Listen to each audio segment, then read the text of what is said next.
First of all, once again, we have to put in perspective and in context why we're here. This is why we're here. This is why the chief spoke today. And this is why I'm speaking to you. His name is Jalen. And he's not a monster. He's my client.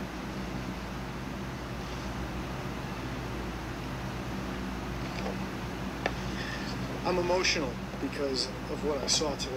I've seen it 3 times and it doesn't get any easier.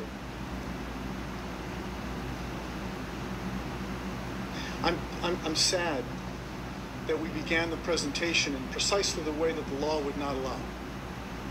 I want you to know that when I go to court for this family, the judge will look at me and he will say, you are not allowed, counsel, to look at a shooting like an armchair quarterback. You're not allowed to look back on the shooting from the end of the story and give snapshots in time. I'm not allowed to do that in court. I'm disappointed I saw that today.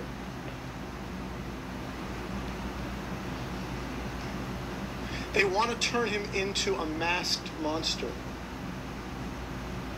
with a gun, and we knew that. But I want to thank the chief for one thing he said.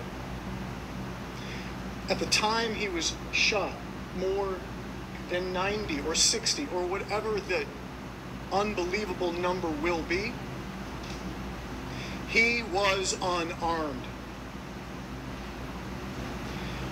A couple days ago, a guy with my skin color held off police, killed a couple, and is in jail today. In a standoff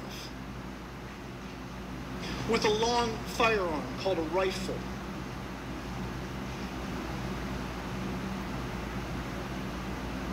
And a black man today is going to be buried this week or next week when he leaves the morgue. And his name is Jalen. And Jalen was unarmed.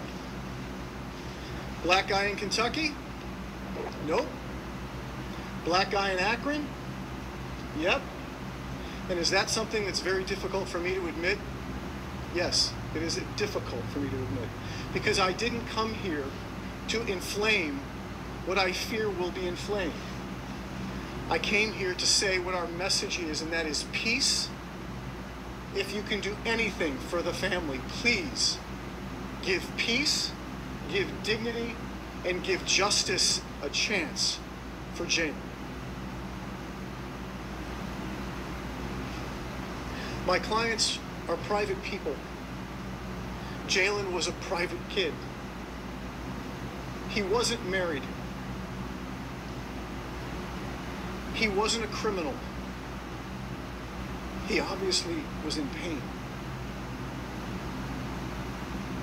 He didn't deserve to die.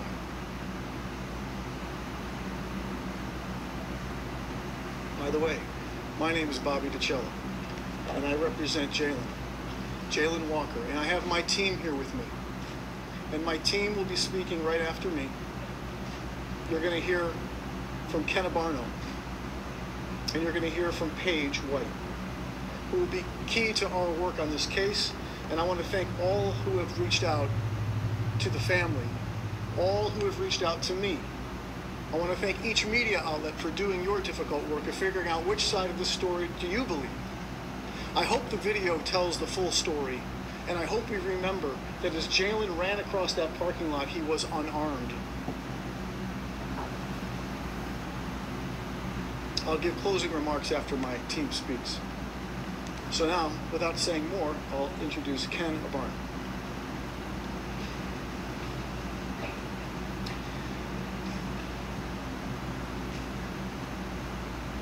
I just have such profound sadness for what we saw today.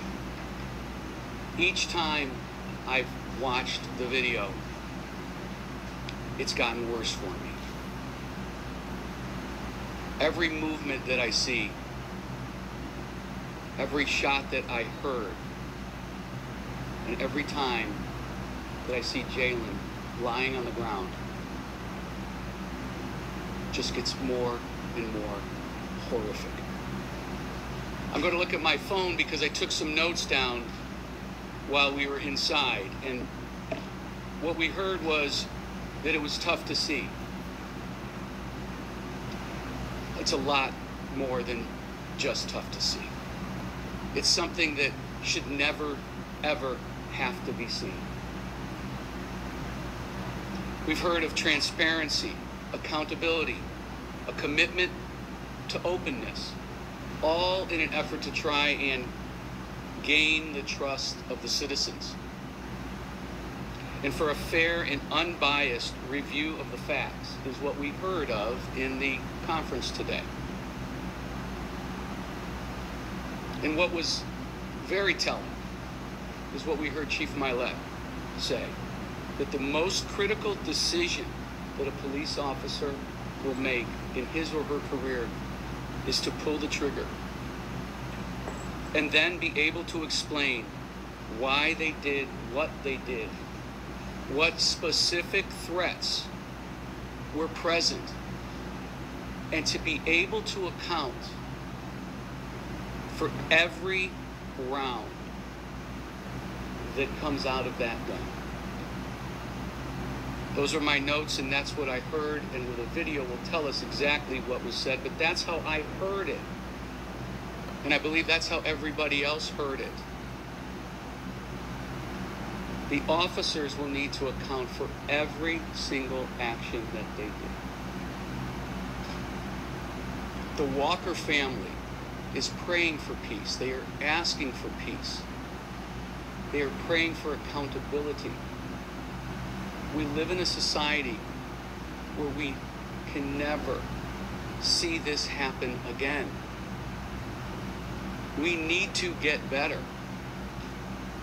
How do we get better? We're going to learn from this about how we can get better.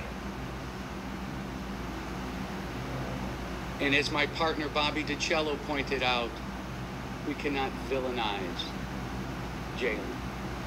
This is a young man who just last Sunday was with his family and was with his grandmother, who was helping put chairs out on the porch.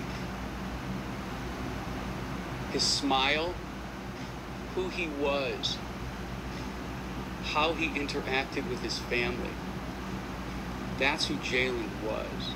And efforts to try and paint him in a different light, that's spin, that's protection. We're here for transparency. We are not here for spin. We are here for accountability. We are not here for protection. And we all personally hope that now that a week has gone by, perhaps one of those officers will make a statement or will give a statement to the investigators. I could not tell from the answers inside, but what I understood is that none of the officers have made formal statements yet. And we're not privy to the BCI investigation, but if that in fact is the case, that is troubling. That is very troubling.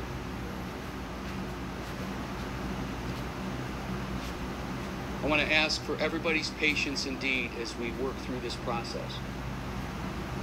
We are going to support the Walker family in every way, shape, or form.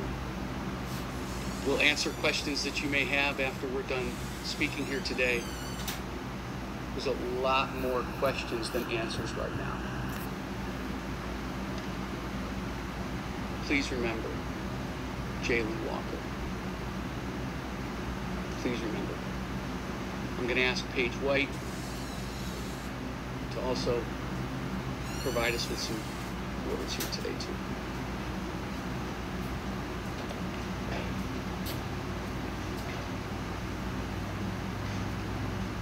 I'm heartbroken.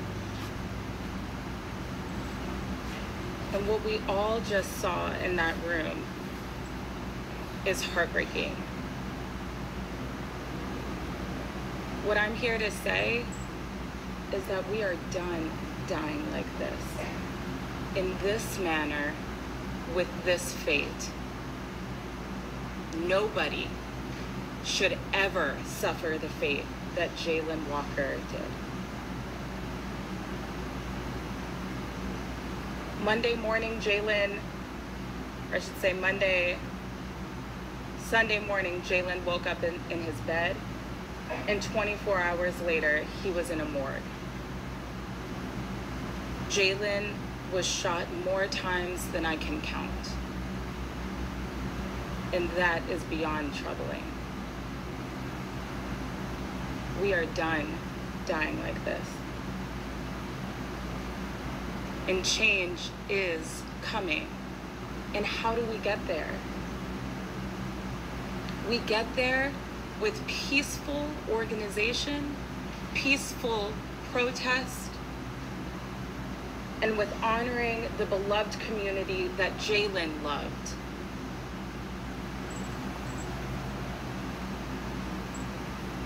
Jayland Walker was a 25-year-old young man, full of promise, and gone far too soon.